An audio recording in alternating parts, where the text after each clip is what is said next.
Well, David, I'm excited to have you on the show. Welcome. So glad to have you here today. We've been talking about this for a little while now, so welcome. Justin, thank you big time for having me on. And I just want to point out to your listeners that there's two things that I really, really love about you. You're not just the person you are, but you are Father of the Year and you embrace it. Like the father you are is phenomenal. Hearing all about these things you guys are doing and the trips that you take. Like I live vicariously through you. Every time I talk, I'm like, yo, where are you going next? Where are you going next? So props to you, JD.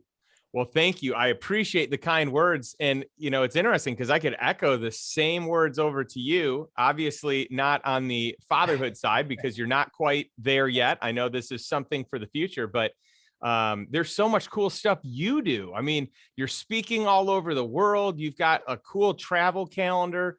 In fact, you were just showing me your beautiful view. In fact, show some of the people watching this your view real quick. Because you just have you're right here over the water in LA, just a epic view, very inspiring. So tell our audience a little bit more about you and why you started, I guess, speaking and coaching. I know you were an athlete back in the day. I want to learn your whole story.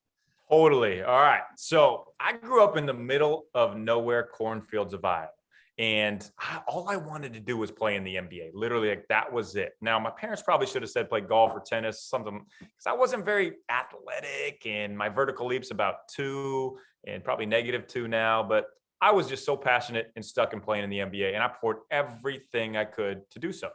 So I grind my way to play college basketball and I'm eventually playing overseas in Europe. And it sounds great to say playing professionally overseas, but it was much more like the Will Ferrell semi-pro league.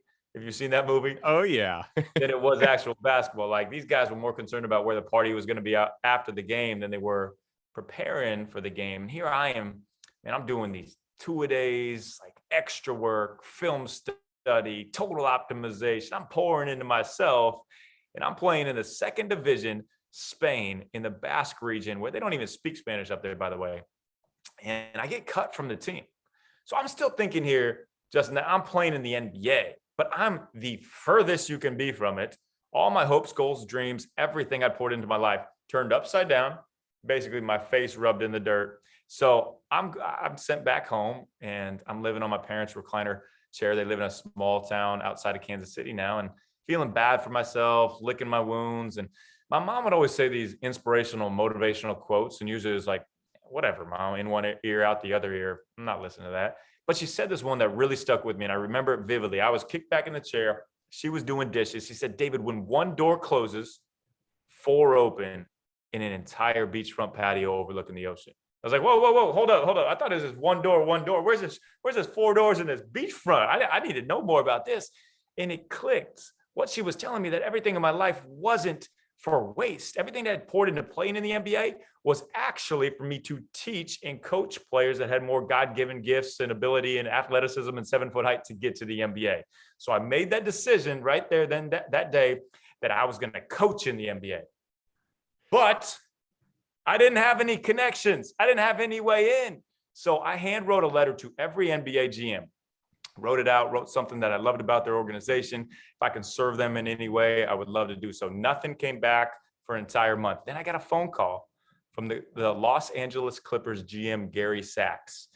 And it was, a normal conversation. And basically it ended in, hey, if you're ever out in LA, look me up, we'll grab coffee. Pretty much good luck with the rest of your life. I booked a ticket to LA right after that, spent all my money, stole some of my parents' money. So I was going to be out in LA the next week.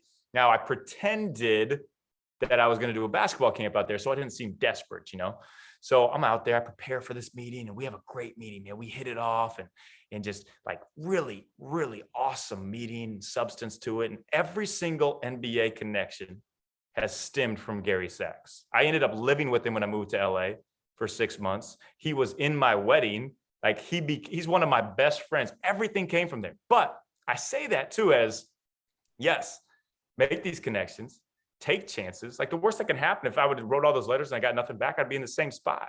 So many people are just so scared to take a step out. Like literally the worst that can happen is someone says no. That just means next, on to the next. So I didn't just sit there either. You can't just wait for things to happen. Things are not just going to happen to you. You got to go out there and make them happen. So I custom made these basketballs with this line down the middle so you can see the rotation on them, so you can see your shooting form, and had them made over in China, really cheap material. I don't recommend it. Sent to the Oakland seaport. I get in my car and I drive 29 hours from Kansas City to Oakland. I put those balls in my car and I spend the next 5-6 years basically living out of my car, sleeping in well-lit Walmart parking lots, sleeping on friends' couches who didn't even know they were my friends, but just doing basketball camps for anybody that would take me in. And I loved it, man. It was a grind, but I loved it. And fast forward 5.5 years, I wake up in Melbourne, Australia. I'm doing a camp over there, started doing some international camps, had this email that said Brooklyn Nets shooting coach. Thought it was spam. Man, I literally had it clicked like I was about to delete it. Like, there's no way. I don't know anybody from Brooklyn. Opened it up. The next week, I'm the Brooklyn Nets shooting coach. So that's how I got into it. We can finish the story. I can keep going because there's a lot of different things that happen along the line. So what it looks like on the surface is, man, you did it. You had your breakthrough, but not quite. So we'll leave that as a teaser so everybody has to continue to listen. Oh, I love it. So much of your story, I just am in awe of, and just the resiliency that you display and your ability to just kind of move forward. It's just inspiring. And when I think of you already, I think of like one of the most well-connected people. So let's set aside your NBA connections. All right. This is pre-NBA. You are one of the most well-connected people I know, which is so cool. Like, you know everyone and you remember so many details about them. You love people. So it shows in the relationships, the genuine relationships that you develop. Now, fast forward, you get into the NBA, you have some of these connections. Your already amazing network just gets amplified with, I'm going to call them who's who. The people that everyone would love to hang out with. So I know we're on a little bit of a cliffhanger here. Share more about this story and kind of the connections that you were able to make, what that journey as a coach looked like. I've got so many other questions, but let's start there. Okay. We'll wrap up that story. So I'll show you how like breakthroughs can happen, but even when you think it's your breakthrough, it might not necessarily be your breakthrough. But as far as the relationships and connections go, I love people. I genuinely love being around people. I get so much energy out of it, and everybody has a story. Like, everybody has an amazing story. So I just love asking questions. I love being curious. And I just thought, man, like, everybody is a person. So like, everybody wants to be treated as a person. And I found that out through working with NBA players. They don't want people that are just yes men or telling how good they are all the time. Like, they want to be treated like a normal person. And I figured, hey, I want to get into more than just NBA coaching. I wanted to write a book. I loved health and nutrition, like all of this stuff. So I picked 3 people. This is true story. This is wild, man. It's in the book Breakthrough, but 3 people I wanted to connect with. And I hadn't really connected with anybody at this point. This is probably 4 years ago. So it's Mark Sisson, Max Lugavere, and Lewis Howes. They all live out here in Los Angeles. It's like, man, if I could meet those people, I would love to have those guys as friends, just connect with them. I send them each a DM individually that says, like, hey, Mark, putting on a dinner up in Malibu. Max Lugavere is going to be there. Lewis Howes is going to be there. Like, I had no idea if they were actually going to be there, but I told each person that the others were coming because I knew that they would want to meet each other. So being that connector. So I send these 3 messages out, and actually Khalil, our friend Khalil Rafidi, was there. He's the one guy that I knew too. So like, I'd have him come, and everybody came to the dinner.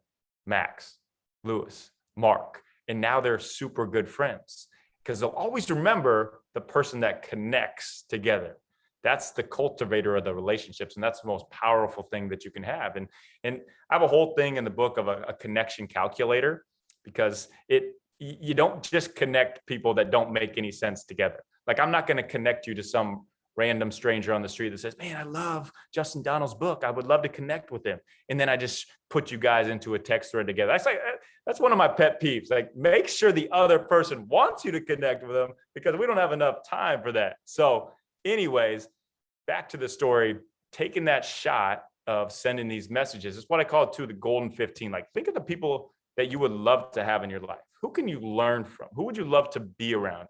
Not necessarily just people that are always going to tell you yes, but who's going to challenge you. Like, that's why I love you, Justin. That's why you're great. Like, you're not always going to tell me yes. You're going to challenge me. You're going to teach me. I'm going to learn from you.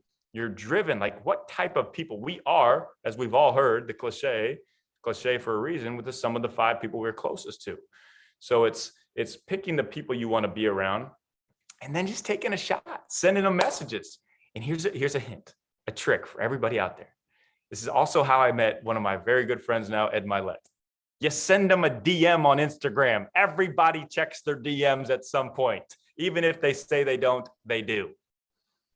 That's awesome. I love it. And, you know, the world is so small, right? We've all heard of the 6 degrees of Kevin Bacon. You're connected to someone somehow through at least 6 degrees. But it's interesting when you really get to know some well-connected people, how close you are to a connection with anyone you could want to be connected to. It's just fascinating. I've met some amazing people through you.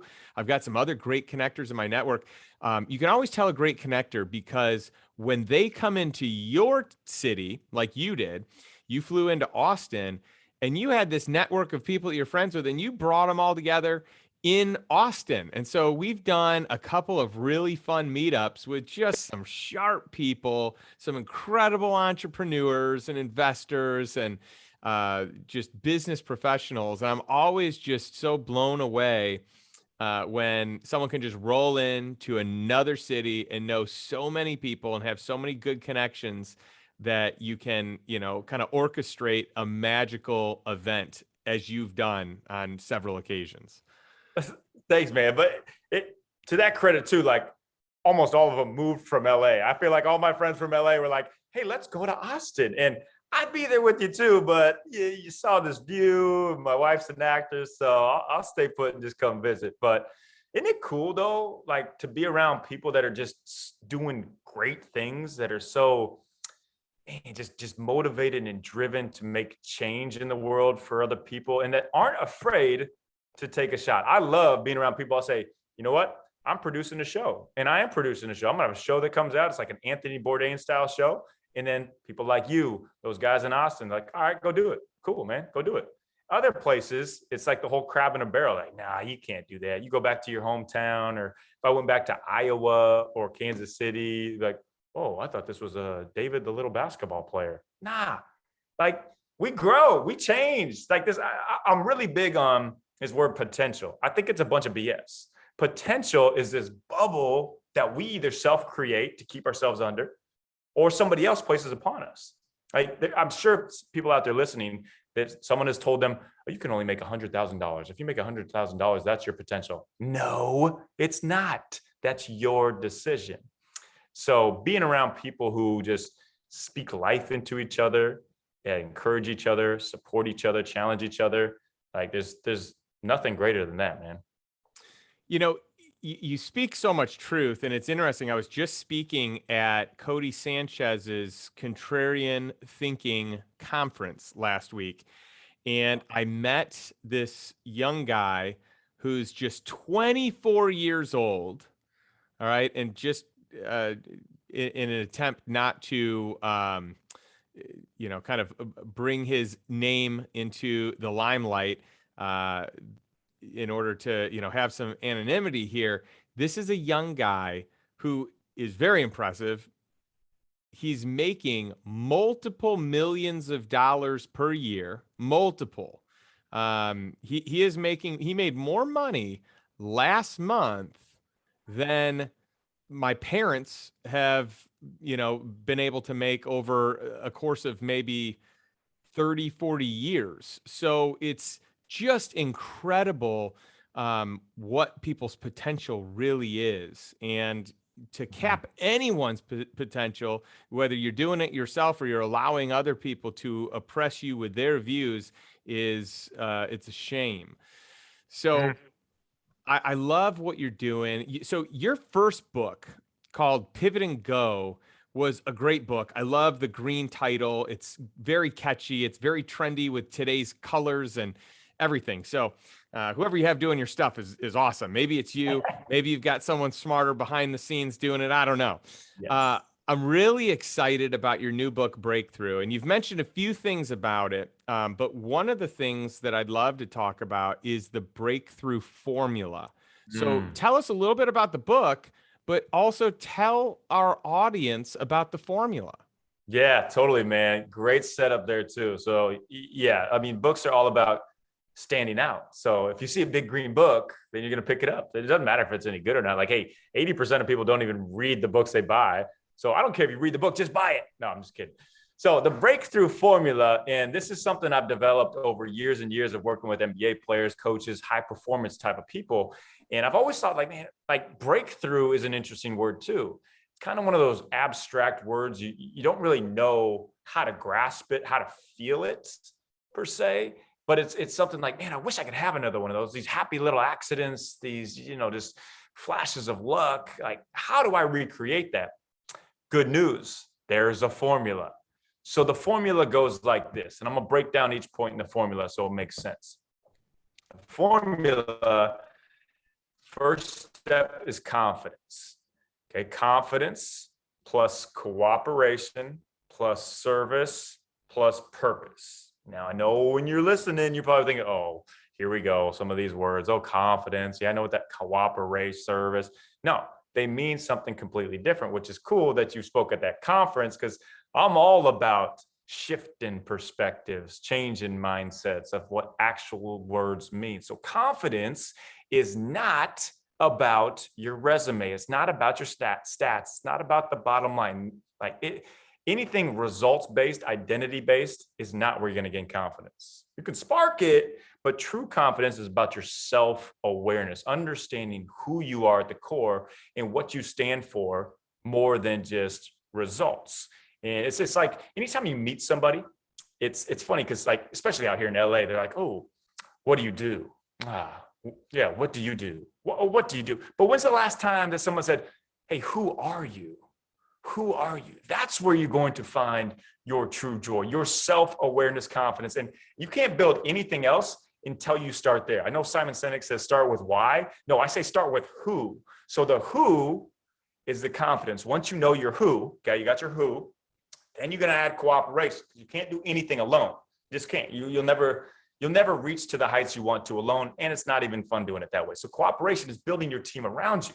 Now, we're often told that, hey, you got to increase your weaknesses. You're weak in this area. Work on it. No, we have a God-given strength for a reason, for a purpose to use. You build your strengths with different people. Weaknesses are just a compliments wish list. It's like the 98 Bulls. They're not all superstars. Jordan, the best scorer. Pippen, the best sidekick. Kerr, the best shooter. Rodman, the best crazy man where you don't know what he's going to do every night and shows up with a different hair color. Like all these, what I call misfits, put together make this ultimate team. And that's what finding your cooperation, your team around you. And I like to give this example too.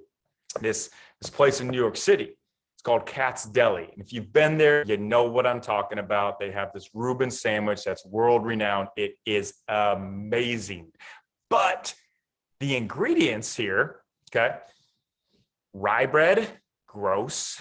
Swiss cheese, disgusting. Pastrami, I hate it. Sauerkraut smells terrible. I couldn't eat any of those individually, but put together, this combination of misfits makes this ultimate sandwich. I mean, it's even like Jesus. He comes down to literally change the trajectory of the world. Who's he pick? Harvard business guys or law degrees? No, fishermen. Like all these guys that are misfits, outcasts. That's how you make the team, different strengths put together. So once you have who you are, the core, the cooperation is where are you finding your team, your surroundings, where. The next part is, so you got yourself, you got your team. Now, what the heck are you doing? Like if you're only doing it for yourself, and I love this, you speak on this better than anybody I've ever heard, lifestyle investing, because if you're only doing it for yourself and to make a bunch of money in the bank account, like nobody in the history of ever has felt contentment and joy by looking at their bank account. It just doesn't happen. And you're not going to be the first person to do it. So stop trying to do it. Service. That's the third piece, service, doing it for others. But service is not just about, hey, I'm going to go down to my local food bank and help out. Like, that's great. Keep doing that. But true, genuine service is about giving yourself, giving your time, giving your resources when it's not convenient for you. You're pouring into people, whether it's somebody at the gas station, the coffee shop, and you're like, they might need what you have to say. You're pouring into them. And I'm the worst, Justin, at this. I'll admit it. Like, even a couple of weeks ago, so I was doing all this work and I had Zoom calls, I had podcasts I was on. My wife, who is amazing, beautiful wife, so much cooler than me, she came up and gave me a hug and just wanted to spend some time with me during the day. And I was like, hold on. Like, I'm gonna get this stuff done and just hold on. So I was doing all of this stuff so that I could spend time with her, so that I could hug her. But yet in the moment, I was so concerned about my own schedule, my own time, that it didn't matter. Like, I was completely pushing the most important off. So what I'm saying is genuinely pour into others when it's not convenient for you. And it could change someone's life. Like, it literally, like, I do a thing where I text or video message 3 people every single morning. Been a game changer for me. People that I haven't talked to for a while. You probably got one before. People that I might have talked to for a while. And I'd say, hey, you know what? I'm drinking this great coffee, thinking about you. If there's anything I can do for you, I'm always here in your corner. And dude, sometimes the responses from that have been just like monumental. Like, people just like, man, I was broken, so down. Like, I don't know if I can go on in life, like crazy. So we can be that person that encourages, the person that serves. So we got ourselves, the who, we got our team, the where, we have our what we're doing, that's the service. The last piece is purpose. And purpose, to me, such an interesting topic, because people will be searching for their purpose, trying to find their purpose. But you know what? It's not necessarily what you do per se. It's who you're doing it for. And it's finding this God-given gift inside of you. One of the coolest things, the most attractive things to me, is when somebody is so obsessed with their gift that they're going all out. And I know when I say obsessed, listeners out there, and they're like, whoa, you can't be obsessed. Like 80-20, I need balance. No, balance is BS. Balance is just doing what the world says and becoming busy. Obsessed doesn't mean busy. It means choosing what is most important to you. I don't want to be 80-20 loving my wife. I don't want to be 80-20 on the mission I'm on. So whatever your gift, your passion is, like, I love when I go to a coffee spot in the barista is just telling me all about the beans. Like, oh, this is from Honduras. It was 37 degrees temperature up in the Andes Mountains or wherever, like, so obsessed with it. There's a guy over in Ireland who, he is the cashmere sweater guy.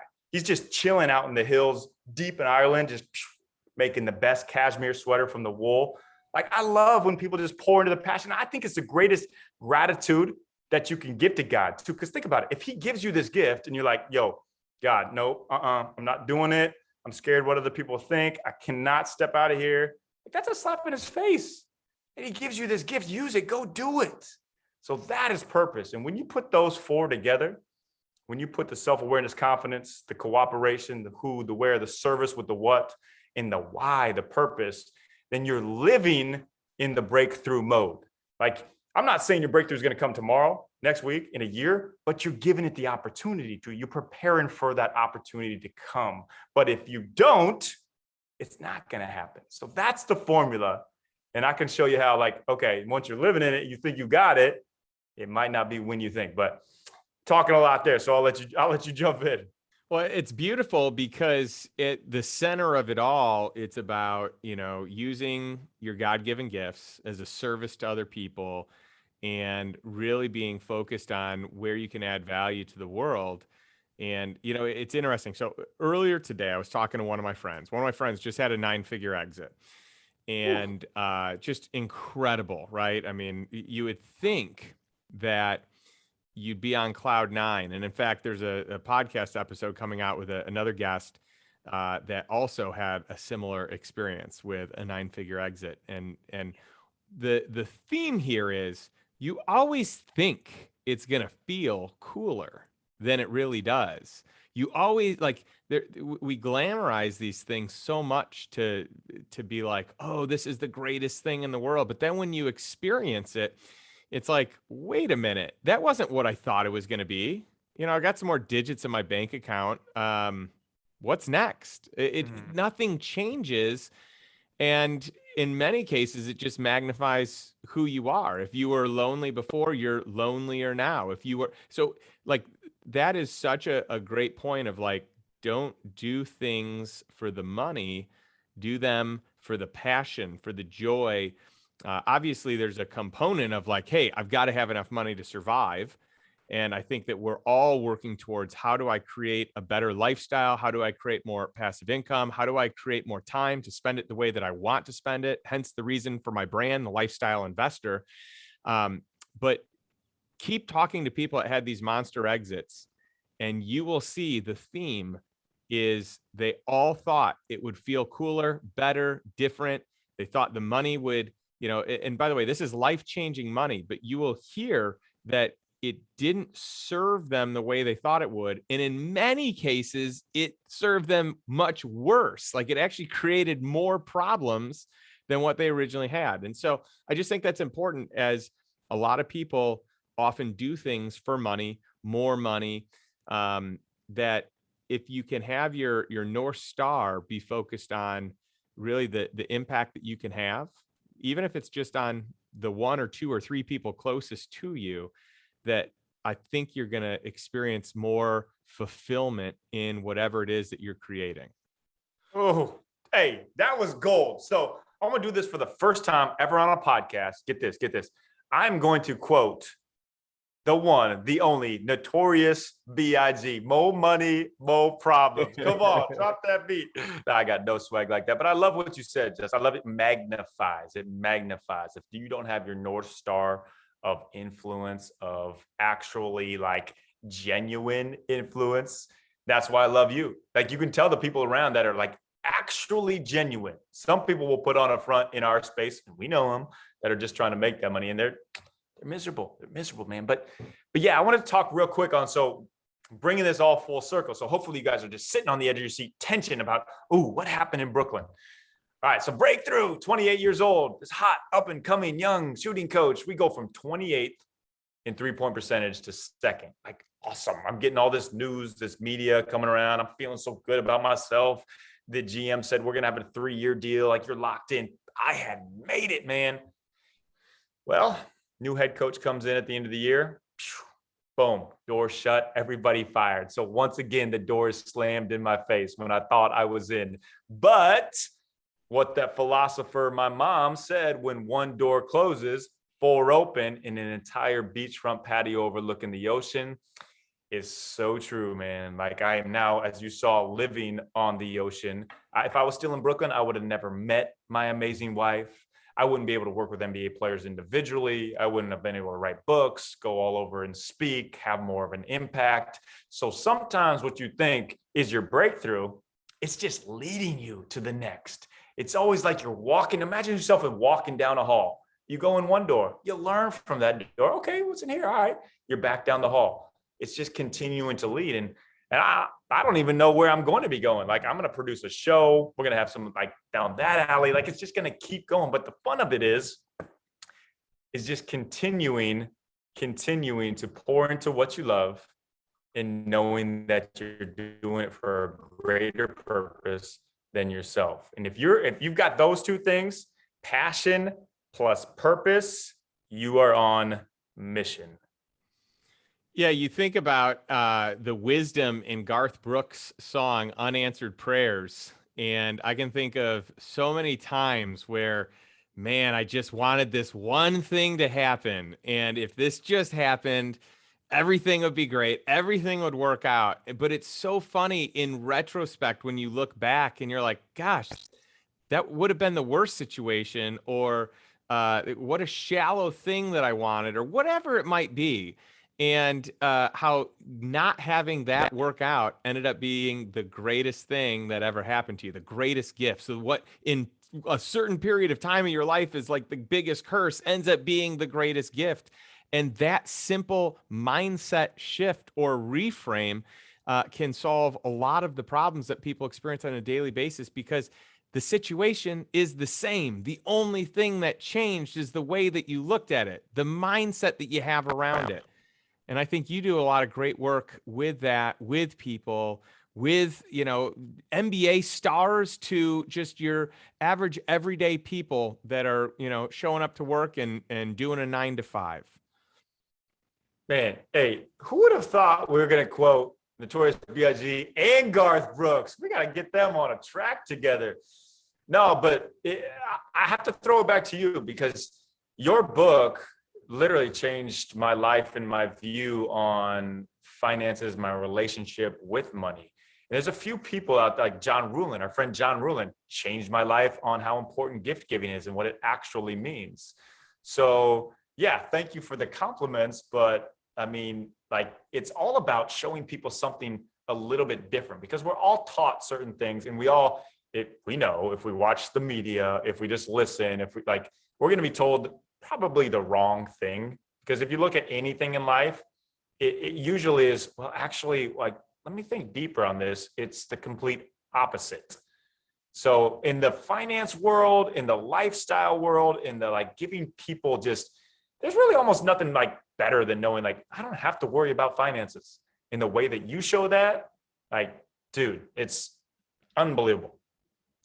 Well, thank you. Thank you for the kind words. I received that. And I just want to leave my impact as best I can. So I appreciate you sharing. So I've got a question for you. You literally have bucket list experiences and situations. You've been all over the globe. You've met some of the most famous and successful people in the world. I'm curious who some of your favorite people, favorite stars, NBA players, coaches, who are the people that impressed you the most? Oh, yes. Great question, man. So I do have a really cool story about how I met Mark Cuban and became friends with Mark Cuban when I gave him shooting lessons before a game when we were playing down in Dallas. And I didn't know who he was. I thought he was this random stranger in these jeans and shoes. It was before Shark Tank was big. And I don't normally know if I see somebody who it actually is. So he's been one that's been phenomenal. And that's why living in the service mode is so powerful, because if I didn't stop and give him a shooting lesson, I wouldn't be able to email him or text him if I ever need any business advice or just be in my Golden 15 friendship network. But one guy who's really impressed me too, I want to tell this story because it's really powerful. It's Steph Curry. Now, I don't really know Steph Curry super well. I've had interactions with him, but it showed to me the realness of who he is. Because you see these stars, these celebrities, and they've got great PR teams. And there's a lot of them. If I told you about who they really are, you wouldn't like them anymore. I'm not going to do that and ruin it for you. But Steph is the real deal. So my uncle coaches for the Toronto Raptors. And I didn't have any connections that time, so he hasn't coached for them very long. They won the NBA championship, and they beat the Golden State Warriors. Now, this was 2-3 years ago. The Warriors were going to be on their third NBA champion. That's when you make a dynasty. Steph would have solidified himself as a dynasty. They lose the game, and I'm in the locker room with the Raptors and some of my friends who play for the Raptors celebrating, popping champagne, the whole deal for probably 2.5, 3 hours. We were going deep. And then in walks this guy with his wife in sweats, pushing their little baby in a stroller. It's Steph Curry. He goes around and he congratulates every player on the Raptors. So one, how cool is that he congratulated after the game, after he just lost a potential dynasty? But also, how cool is it that he waited for the whole team to celebrate so he didn't interrupt that? That to me, I was like, whoa, this dude is different. And just, man, to be able to see that from someone who is at that high a level, that cool. And I've heard multiple stories about Steph. So he's just been one just phenomenal dude. If you're into the NBA, I'm going to see this guy actually tonight when we're recording this. Eric Spoelstra is one of my best friends, one of the top NBA coaches, probably in NBA history. And he's just the most in the moment guy. Anytime we're having dinner, he'll just be so locked in, curious, asking me all these questions. He's like, David, I can't believe you do what you do. Writing this, you have another book like this? I'm like, Spo, bro, you're the only one to be able to coach LeBron James. You kidding me? I can't believe what you do. So just like the people that actually treat others like just human beings, and once again, against they get into the curious point and genuinely serving and just being authentic. And that's what really stands out to me. I love it. So many good lessons there. You mentioned the Golden 15. What Hmm. is the Golden 15? I think I know what it is, but please Yeah. elaborate. Hey, you know what's great? You are in my golden 15. So it's 15 people, and you can extend this. Mine's probably like 25, 30 of different areas that you want to learn in, that you want to grow in. So you are my investing guy that I could turn to, and I've asked you many times for advice. Spolstra, basketball coaching, my uncle basketball coaching, like Max Lugavere, health and nutrition, and you got Ed Milet, leadership, John Gordon writing books. So these people that you want to learn from, and you want to, you want to grow with. Like that's how we grow with these type of people, like we've been talking about. And then you develop it by figuring out how you can pour into them. And one of my keys has been relationships, but it didn't, like I told you that story, how it started. So it's people not that you're going to use, but it's people that you are going to pour into and serve, but also that, like, hey, I got a guy in this area, and if I need help in this area, I know who to turn to. I love it. And I love the intentionality around it. One of the things that my wife and I do every year, and I did this before I met her, like as a single guy.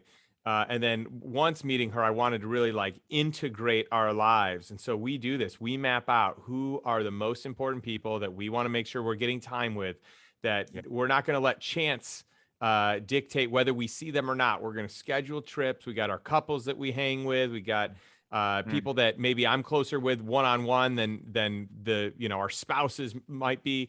And so like I've got my one-on-one list, who's on my top 10 or top 12. She's got hers. We've got our couples. We've got our family that we want to be intentional with. And so I just love that you have that, the Golden 15, that's catchy, and it's like identifying the different areas of life that you really want to grow in and who can lead you in those areas. So brilliant. I love it. Where can our audience find out more about you, David? They can find out davidnurse.com. Social media is David Nurse NBA. My phone number is, no, I'm just kidding. Podcast, the Pivot and Go podcast. The book is anywhere that you can find books, and Marina Del Rey, if you want to come kick it, need some really bougie, good, way too expensive food. And for the record, I think you're one of the best podcast interviewers out there. I really enjoy being on your podcast. You ask incredible questions. You get people just opening up in a very unique and special way. So I want to give you those props and encourage my audience to check you out, and definitely to check out your book, which I'm so excited for this new book to launch. So congratulations on that. And I want to leave my fans, my audience, those of you that are watching, those of you that are listening, with just one nugget. The one thing I like to share at the end of every episode is to take one step. What is one step you can take towards financial freedom today to live a life by design, not by default? What's the one thing you can do to take action today? Thanks, and we'll catch you next week.